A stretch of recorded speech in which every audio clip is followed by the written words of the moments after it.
बिस्मिल्लाहिर्रहमानिर्रहीम। अस्सलामु अलैकुम स्टूडेंट्स, ठीक हैं?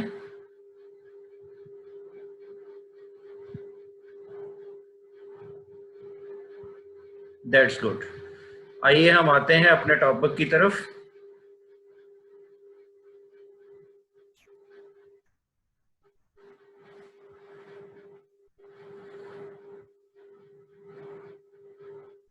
ये काम हमने उस दिन किया था, लेकिन कुछ स्टूडेंट्स को प्रॉब्लम थी सिग्नल्स की, इसलिए इसको मैं दोबारा करवा रहा हूँ। सवाल में कहा गया था कि स्टेप डेविएशन मेथड यूज करते हुए अरिथमेटिक मीन फाइंड करें। तो आपने याद रखना है, स्टेप डेविएशन मेथड सिर्फ उस सूरत में इस्तेमाल होगा अगर हमारे पास सारी की सारी क्लासेस का क्लास इंटरवल एक जैसा हो। यूजुअली फ्रीक्वेंसी डिस्ट्रीब्यूशन बनाते हुए क्लास इंटरवल्स का साइज एक जैसा रखा जाता है, लेकिन बाज़ सिचुएशन ऐसी भी होती हैं जहां क्लास इंटरवल का साइज एक जैसा नहीं होता,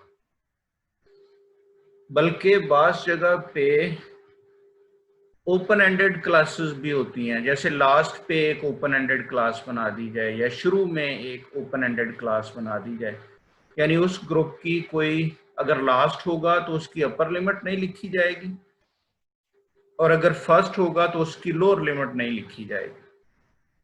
बाज़ केसेस में ऐसा भी होता है और बाज़ केसेस में ऐसा होता है कि क्लास इंटरवल्स सारी क्लासेस के एक जैसे नहीं होते, डिफरेंट होते हैं।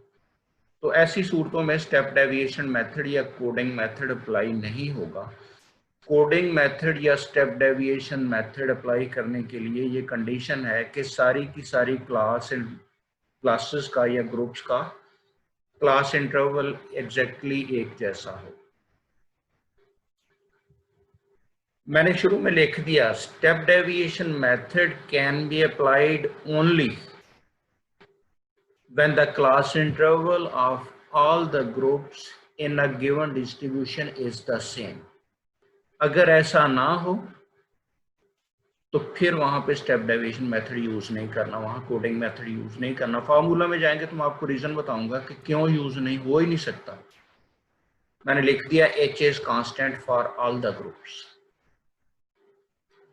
तो स्टेप डेविएशन मेथड का जो हमारे पास फार्मूला है वो है arithmetic mean is provisional mean plus summation fu divided by summation f multiplied by h। यहां u से क्या मुराद है? u से मुराद है x minus provisional mean divided by h। h तो क्लास इंटरवल हो गया। प्रोविजनल मीन या आपको क्वेश्चन में दिया गया होगा, अगर नहीं दिया गया तो आप खुद कोई भी value as a provisional mean suppose कर सकते हैं, उससे आंसर पे फर्क नहीं पड़ेगा। x से मुराद है मिड पॉइंट। मिड पॉइंट आप जानते हैं किस तरह लेते हैं हम, किसी भी ग्रुप की अपर क्लास लिमिट्स या किसी भी ग्रुप की lower class upper class limit और लोअर क्लास लिमिट को ऐड करके दो पे डिवाइड करते हैं, या अपर क्लास बाउंड्री और लोअर क्लास बाउंड्री को ऐड करके दो पे डिवाइड करते हैं। तो इसके मुताबिक हमें सबसे पहले यहाँ पे डिसाइड करना है कि x वैल्यूज क्या है हमारे पास। तो हमने सबसे पहले x का कॉलम बना लिया। जो आपको डाटा प्रोवाइड किया गया है उसमें पहले दो कॉलम हैं, ग्रुप्स दिए गए हैं आपको, फ्रीक्वेंसीज आपको दी गई हैं। ये 101 ऑब्जर्वेशंस का डाटा है। तो हमने इसका मिड पॉइंट बनाया पहले ग्रुप का। पहला ग्रुप है 0 से लेके 5 तक। हमने 0 और 5 को ऐड किया, 5 आया, उसको 2 पे डिवाइड किया तो 2.5 उसका मिड पॉइंट हो गया। दूसरे ग्रुप में lower class limit 5, upper class limit 10, 5 plus 10 is 15, 15 divided by 2 is 7.5। For the class 3, 10 plus 15 is 25 divided by 2 is 12.5. Fourth class is 15 plus 20. 15 plus 20 is 35 divided by 2 is 17.5. Second last class है 20 से 25, आप दोनों को add करेंगे ये 45 बनेगा, 2 पे divide करेंगे तो 22.5 बन जाएगा। और लास्ट क्लास की लोअर क्लास लिमिट है 25, अपर क्लास लिमिट है 30, दोनों को ऐड किया तो 55 हो गया। 55 divided by 2 is 27.5. So these are the midpoints. These are the class mark. उसके बाद हमने कॉलम बनाया x minus provisional mean divided by h। ये h है, ये यहाँ पे समेशन नहीं है, ये मिस प्रिंटिंग हुई है। It is x minus provisional mean divided by h। तो हमारे पास पहले में x की वैल्यू है 2.5। 2.5 में से हमने प्रोविजनल मीन माइनस किया, वो हमने यहाँ सपोज किया हुआ है जो 12.5। अगर सवाल में ना दिया हो हम खुद सपोज करते हैं। हमने सपोज किया 12.5, तो 2.5 माइनस 12.5 हमारे पास -10 बनेगा, और उसको हम h पे डिवाइड करेंगे यानी 5 पे, तो ये हमारे पास 2 बन जाएगा विद माइनस साइन। सो पहली वैल्यू के सामने हमारे पास u बन गया -2। ये -2 कैसे बना? ये बना 2.5 माइनस 12.5 डिवाइडेड बाई 5। इसी तरह सेकंड x वैल्यू है हमारे पास 7.5। अब 7.5 में से 12.5 माइनस करेंगे तो ये आपके पास कितना आ जाएगा जी? माइनस का 5 आएगा। -5 को 5 पे डिवाइड करेंगे तो ये -1 हो जाएगा। x वैल्यू है 12.5, प्रोविजनल मीन भी 12.5, इनको माइनस किया तो 0 बन गया। 0 को आप किसी पे भी डिवाइड करें ये 0 ही रहेगा। 17.5 माइनस 12.5, आपके पास आंसर आया 5। 5 को आपने 5 क्लास इंटरवल पे डिवाइड किया तो आपका आंसर 1 आया। 22.5 में से 12.5 माइनस किया तो ये आपके पास आएगा 10 विद पॉजिटिव साइन। आप उसको 5 पे डिवाइड करेंगे तो 2 आ जाएगा। 27.5 माइनस 12.5, ये आपके पास बनेगा 15। तो 15 को आप 3 पे डिवाइड करेंगे, 5 पे डिवाइड करेंगे तो आपके पास 3 बन जाएगा। तो आपके पास u की वैल्यूज आ गई -2, -1, 0, 1, 2 एंड 3। हमें u के सम की कहीं ज़रूरत नहीं। फार्मूला ये बता रहा है कि हमें चाहिए f मल्टीप्लाइड बाई u। ये फार्मूला है f मल्टीप्लाइड बाई u, तो हमने f मल्टीप्लाइड बाई u का कॉलम बना लिया। हर फ्रीक्वेंसी को उसके कॉरेस्पॉन्डिंग u वैल्यू से मल्टीप्लाई करते जाएं और लिखते जाएं। आपके पास पहले ग्रुप की फ्रीक्वेंसी 6 है, पहले ग्रुप के कॉरेस्पॉन्डिंग u है आपके पास -2, तो 6 × -2 -12 बन गया। दूसरा ग्रुप है आपके पास विद फ्रीक्वेंसी 17, दूसरे ग्रुप की u वैल्यू है -1, मल्टीप्लाई करके -17 आ गया। 19 को 0 से मल्टीप्लाई कर दिया तो ये 0 बन गया। फ्रीक्वेंसी है 27, u है हमारे पास 1, 27 को 1 से मल्टीप्लाई किया तो 27 बना। फ्रीक्वेंसी है 20, u है 2, मल्टीप्लाई किया तो 40 बन गया। फ्रीक्वेंसी है 12, मल्टीप्लाई किया u की वैल्यू से जो 3 है, ये आपके पास 36 बन गया। इसका सम हमें चाहिए था, समीशन FU की हमें ज़रूरत थी, तो FU वाले कॉलम का हमने टोटल किया तो ये हमारे पास 74 बन गया। क्लास इंटरवल कैसे लेंगे? क्लास इंटरवल यहाँ पे H है, वो किस तरह से लेंगे? सारी क्लासेस का क्लास इंटरवल सेम है। आप अगर गौर करें तो ये क्लास लिमिट्स भी हैं और ये क्लास बाउंड्रीज भी हैं। पहचान मैंने आपको बताई थी कि जहाँ पहला ग्रुप खत्म होगा दूसरा वहीं से शुरू हो रहा है, तो ये क्लास बाउंड्रीज हैं। दूसरा ग्रुप 10 पे खत्म हुआ, तीसरा 10 पे शुरू हो गया, तो ये क्लास बाउंड्रीज हैं। आप अपर क्लास बाउंड्री में से लोअर क्लास बाउंड्री माइनस कर दें तो आपके पास h की वैल्यू आ गई, यानी 10 - 5 is the class interval. Similarly 20 - 15 is the class interval. Similarly last class है 30 - 25 which is 5, it is the class interval. तो क्लास इंटरवल की वैल्यू आप यहाँ से नोट करें कि अब हमें सेम मिल गई। अब क्वेश्चन ये राइज होता है कि अगर इन डिफरेंट ग्रुप्स की क्लास इंटरवल डिफरेंट हो तो फिर हम यहाँ h की जगह पे कौन सी वैल्यू पुट करेंगे। एक ग्रुप का क्लास इंटरवल 5 है, एक का 6 है, एक का 8 है, तो हम h की तो एक ही वैल्यू पुट कर सकते हैं ना। लिहाजा ऐसी सूरत में फिर हमें h अवेलेबल ही नहीं होता। तो उसका नतीजा ये निकलता है कि स्टेप डेविएशन मेथड या कोडिंग मेथड हम अप्लाई ही नहीं कर पाते। तो हमने h की वैल्यू अप्लाई कर दी जी 5। तो हमने 74 को समीशन f पे पहले डिवाइड करना है। समीशन f की वैल्यू हमारे पास ये है 101। 74 को 101 पे डिवाइड करना है और 5 से मल्टीप्लाई करना है, तो ये हमें मिलना है 3.66। उसमें हमने 12.5 ऐड कर दिया जो प्रोविजनल मीन की वैल्यू है, तो ये आंसर फिर से हमें मिल गया 16.16। आपको याद होगा ये वही आंसर है जो हमने उस दिन लिया था। इसी डेटा का मेथड हमने कोई दूसरा अडॉप्ट किया था। मैंने उस दिन भी जिक्र किया था कि सेम डाटा के लिए आप कोई भी मेथड यूज़ कर लें, आप डायरेक्ट मेथड यूज़ करें, आप डेविएशन मेथड यूज़ करें, आप कोडिंग मेथड यूज़ करें, you will get the same answer. Answer पे ज़रा बराबर फ़र्क नहीं पड़ेगा। और अगर कहीं आपकी कैलकुलेशन बता रही है कि फ़र्क पड़ रहा है तो उसकी कैलकुलेशन में कहीं गलती होगी।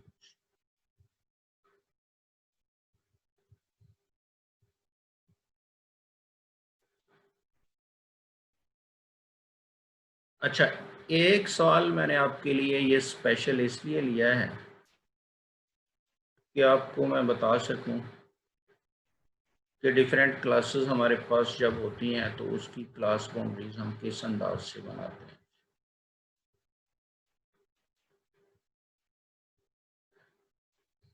जो हमने पहले सवाल किए हैं फ्रीक्वेंसी डिस्ट्रीब्यूशन बनाने वाले, हमने उसमें कहीं एरे नहीं बनाया।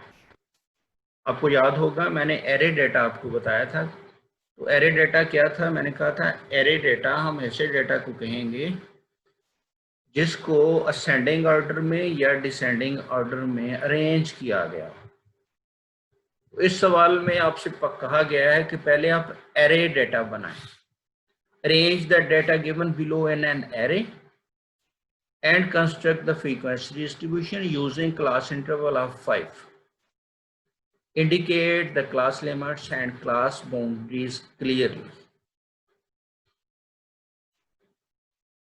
तो आपके पास जो डाटा दिया गया था ये वाला है जी। सबसे पहले वैल्यू है 79.4, फिर है 71.6, फिर है 95.5 एंड सो ऑन, और लास्ट वैल्यू है 77.6। हमने सबसे पहले इसका एरे डेटा बनाना है। एरे डेटा हम असेंडिंग ऑर्डर में भी बना सकते हैं, डिसेंडिंग ऑर्डर में भी बना सकते हैं, लेकिन अगर आपको फ्री हैंड दिया जाए कि आप जैसे चाहें एरे डेटा बना लें और फ्रीक्वेंसी डिस्ट्रीब्यूशन भी बनानी हो, तो बेहतर रहेगा कि आप बनाएं असेंडिंग ऑर्डर, यानी सबसे छोटी पहले और सबसे बड़ी लास्ट पे। उसकी रीज़न ये है कि हमने इन वैल्यूज़ को उठा के जब ग्रुप्स में प्लेस करना है तो यहाँ से आपको वाज़े नज़र आ जाएगा कि पहले ग्रुप की ये वैल्यूज़ हैं, दूसरे की ये हैं, तीसरे की ये हैं एंड सो ऑन। तो सबसे पहले हमने एरे बनाया जी। डेटा में हमने ढूंढा, सबसे छोटी वैल्यू हमें मिली 48.6। 48.6 अगर हम गौर से देखें इस डेटा को तो कहाँ पे मिल रही है हमें, ये है जी 48.6। असल में डेटा सॉल्व करते हुए, क्वेश्चन सॉल्व करते हुए मैंने ये किया है, ये जो आपको लाइन लगी हुई नजर आ रही है, वैल्यूज क्रॉस की हुई नजर आ रही हैं, आप यूं समझे कि पहले मैंने 48.6 को यहां से क्रॉस किया, उसके बाद यहां पे 48.6 लिख दिया, फिर मैंने ढूंढा कि 48.6 से बड़ी वैल्यू कौन सी है, वो मुझे मिली 55.9। अब 55.9 कहाँ पे फॉल करती थी, मैंने उसको ढूंढा, जहां पे मुझे मिली वहां से मैंने उसको क्रॉस किया और क्रॉस करने के बाद मैंने 55.9 यहाँ पे लिख दिया। इसके बाद हम अगली वैल्यू पे गए, अगली वैल्यू हमें डेटा में मिली 58.3, यानी हमने वो ढूंढनी है जो 55.9 से अब बड़ी है। 58.3 मिली, हमने 58.3 को वहां से क्रॉस किया और यहाँ पे लिख दिया। तो एक एक वैल्यू को हम वहां से क्रॉस करते गए और यहाँ पे लिखते गए। जब हमने लास्ट वैल्यू वहां पे क्रॉस की तो वो थी 95.5। 95.5 जिस वक्त हमने वहां पे क्रॉस कर दी और यहाँ पे उसको लिख दिया, तो आप नोट करेंगे कि सारी की सारी वैल्यूज को हम क्रॉस कर चुके हैं। इसका मतलब है जितनी वैल्यूज थी हमने वो सारी की सारी यहाँ लिख दी। ये टोटल नंबर ऑफ ऑब्जर्वेशंस हैं हमारे पास 32। आप वन बाय वन इधर से क्रॉस करके उधर लिख रहे हैं, तो एक एक वैल्यू जो यहाँ क्रॉस हो रही है वो वहां शिफ्ट होती जा रही है। जिस वक्त हम सारी वैल्यूज वहां से क्रॉस कर चुके होंगे और यहाँ पे लिख चुके होंगे, तो ये वैल्यूज की तादाद भी आपके पास 32 होगी। अगर आपको एरे बनाने का कहा जाए तो सिर्फ इतना काम करना है, यहाँ तक एरे आपका बन चुका। इसमें बाद में कहा गया construct the frequency distribution using class interval of 5। अब क्लास इंटरवल यहाँ चूंकि पहले से मेंशन कर दिया गया, तो आपको यहाँ ये डिसाइड करने की जरूरत नहीं है कि नंबर ऑफ क्लासेस कितनी बनेगी, वो क्लास इंटरवल के मुताबिक ऑटोमेटिकली एडजस्ट हो जाएगी। हम उनको कम या ज्यादा नहीं कर सकते। क्लासेस की तादाद सिर्फ एक सूरत में चेंज हो सकेगी कि हम number of size of class interval जो है वो 5 ना रखें, कोई और रखें। चूंकि सवाल में आपको बाउंड कर दिया गया कि क्लास इंटरवल 5 रखें, तो हम क्या करेंगे, डाटा में सबसे छोटी वैल्यू ढूंढेंगे। अब यहाँ पे रेंज बनाने की जरूरत नहीं है। रेंज हम इसलिए बनाते हैं कि हम डिसाइड कर सकें कि क्लास इंटरवल कितना रखना है, नंबर ऑफ क्लासेस कितनी बननी है। यहाँ पे चूंकि क्लास इंटरवल बता दिया गया, आपने क्या करना है, आपने सबसे छोटी वैल्यू डाटा में ढूंढनी है। जब आपने एरे बनाया हुआ है तो ये पहली वैल्यू है जो सबसे छोटी है, तो हमने पहला ग्रुप इस तरह से बनाना है कि उसमें 48.6 अकोमोडेट हो जाए। उस दिन भी जिक्र हुआ था, तो मैंने कहा था कि यूजुअली मल्टीपल ऑफ 5 से या मल्टीपल ऑफ क्लास इंटरवल से हम शुरू करते हैं। तो हमने पहला ग्रुप शुरू कर लिया 45 से। 45 से हमने शुरू कर लिया, तो उसमें क्लास इंटरवल 5 ऐड कर दिया और हम चले गए दूसरे ग्रुप की लोअर क्लास लिमिट पे। यही तरीका मैंने आपको बताया था। पहला ग्रुप शुरू किया 45 पे। ये 45 क्या है, पहले ग्रुप की लोअर क्लास लिमिट है। 45 में मैंने 5 ऐड किया तो मेरे पास आया 50। ये 50 क्या है, 50 दूसरे ग्रुप की लोअर क्लास लिमिट है। तो हमारे पास डाटा यहाँ डेसिमल में है। अगर ये होल नंबर में होता तो हम 50 में से एक कम करके 49 पे आ जाते। यहाँ पे एक डेसिमल में है, तो इसको आपने कंसिडर करना है 50.0। 50.0 में से आपने 0.1 माइनस करना है, तो आपका हो गया 49.9। ये 49.9 क्या है, 49.9 है पहले ग्रुप की अपर क्लास लिमिट। यानी हमने पहले ग्रुप को शुरू किया 45 से, तो उसको रोका कहाँ, 50 में से 0.1 माइनस करके 49.9। अब ये हमारे पास क्लास लिमिट्स बन रही हैं। पहला ग्रुप 45 पे शुरू हुआ, दूसरा 50 पे शुरू हुआ, पहला ग्रुप हमने रोक दिया 49.9 पे। ये तीन वैल्यूज जिस वक्त आपने डिसाइड कर ली, उस वक्त आगे क्राइटेरिया बिल्कुल सीधा साधा कि आप अपर क्लास लिमिट में 5 ऐड करते जाएं तो अगले ग्रुप की अपर क्लास लिमिट बनती जाएगी। लोअर क्लास लिमिट में 5 ऐड करते जाएं तो अगली क्लास की लोअर क्लास लिमिट बनती जाएगी। 45 में 5 ऐड किया तो 50 हो गया, इसमें 5 ऐड करेंगे तो 55 हो जाएगा, उसमें 5 ऐड करेंगे तो 60, उसमें 5 ऐड करेंगे तो 65 एंड सो ऑन। उसके बाद हम आ गए क्लास लिमिट्स पे। अपर क्लास लिमिट पे पहले ग्रुप की अपर क्लास लिमिट हमने बनाई 49.9। 49.9 में आपने 5 ऐड किया तो आपको वैल्यू मिली 54.9। ये दूसरे ग्रुप की अपर क्लास लिमिट बन गई। 54.9 में 5 ऐड किया तो आपको मिली 59.9। ये तीसरे ग्रुप की अपर क्लास लिमिट बन गई। उसमें 5 ऐड किया तो 64.9। ये चौथे ग्रुप की अपर क्लास लिमिट बन गई एंड सो ऑन। हमने इसको रोकना कहाँ पे आके, हमारे पास डेटा में सबसे बड़ी वैल्यू है 95.5। तो लास्ट ग्रुप हमारा बन रहा है 95 से शुरू होकर 99.9 तक। आप वाज़े तौर पे देख सकते हैं कि 95.5 इस ग्रुप में अकोमोडेट हो जाएगा। लिहाजा इससे नेक्स्ट ग्रुप बनाने की जरूरत नहीं। अब फर्ज कर लें इस डेटा में सबसे बड़ी वैल्यू ये लास्ट वैल्यू ना होती, ये डेटा हमारे पास होता है 31 आइटम्स का, यानी ये वैल्यू मौजूद ही ना होती, तो फिर हमारा लास्ट ग्रुप जो है सबसे बड़ी वैल्यू फिर बननी थी 90.6। उसके मुताबिक फिर हमें ये लास्ट ग्रुप बनाने की ज़रूरत नहीं थी, बल्कि हमने सेकंड लास्ट पे उसको रोक देना था। उसकी रीज़न ये है कि 90.6 जो है वो इस ग्रुप में अकोमोडेट हो जानी थी। तो सबसे बड़ी वैल्यू जो है वो आपको बता देगी कि आपने सबसे बड़ी क्लास जो बनानी है वो कौन सी होगी। बिल्कुल ऐसे जैसे सबसे छोटी वैल्यू ने हमें बता दिया था कि सबसे पहली क्लास कौन सी है। ये हमने बनाई है क्लास लिमिट्स, मैंने साथ ये वाज़ेह तौर पे लिखा हुआ है, these are the class limits not class boundaries. उसके बाद हम वही काम करेंगे जो पहले करते थे, एक एक वैल्यू को यहाँ से चेक करेंगे और उठा के यहाँ पे प्लेस करते जाएंगे। अगर आपने यहाँ पे एरे बनाया हुआ है तो फिर ये काम बहुत आसान है। मसलन पहली वैल्यू है 48.6, आपके पास पहले ग्रुप में आ जाएगी। आपने 48.6 को यहाँ से क्रॉस किया, यहाँ पे 1 टैली लगा दी। दूसरी वैल्यू है हमारे पास 55.9, 55.9 तीसरे ग्रुप में जाएगी, हमने यहाँ पे एक टैली लगा दी। तीसरी वैल्यू है 58.3, 58.3 हमारे पास तीसरे ग्रुप में जाएगी, हमने यहाँ पे एक टैली लगा दी। फिर है 59.4, ये भी तीसरे में जाएगी, हमने यहाँ पे एक टैली लगा दी। उसके बाद है 63.9, ये चौथे ग्रुप में जाएगी, हमने चौथे के सामने एक टैली लगा दी। 64.2, 64.2 इसी में जाएगी, हमने एक टैली यहाँ पे लगा दी। इसके बाद है 65.7, 65.7 अगले ग्रुप में जाएगी, हमने यहाँ पे एक टैली लगा दी। तो एरे बना के चलने का एडवांटेज आपको ये होगा कि आपकी टैलीज जो है वो तरतीब के साथ लगती जाएगी।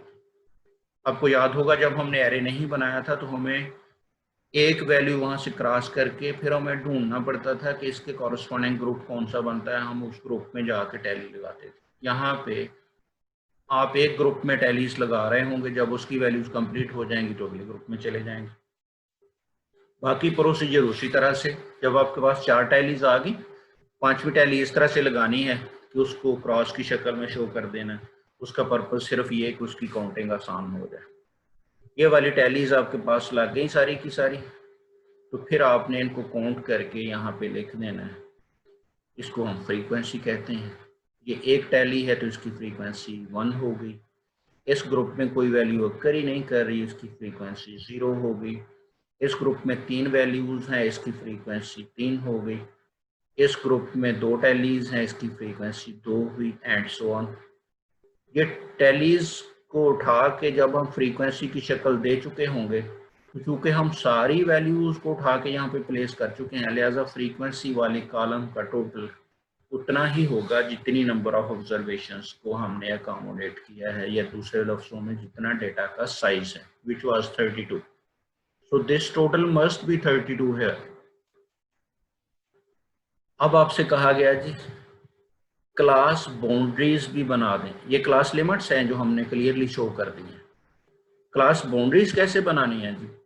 ये क्लास लिमिट्स हैं, क्लास बाउंड्रीज नहीं है। याद रखिएगा ये डेसिमल का होना ये कतन इंडिकेट नहीं करता कि ये क्लास बाउंड्रीज हैं, बल्कि उसके लिए हमें क्या करना होगा, उसके लिए हमें चेक करना होगा कि पहला ग्रुप खत्म कहाँ पे हुआ और दूसरा शुरू कहाँ पे हुआ, उनके दरमियान गैप है या नहीं है।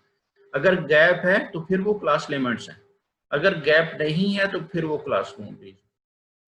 पहला ग्रुप आप कह रहे हैं 45 पे शुरू हुआ, 49.9 पे खत्म हो गया।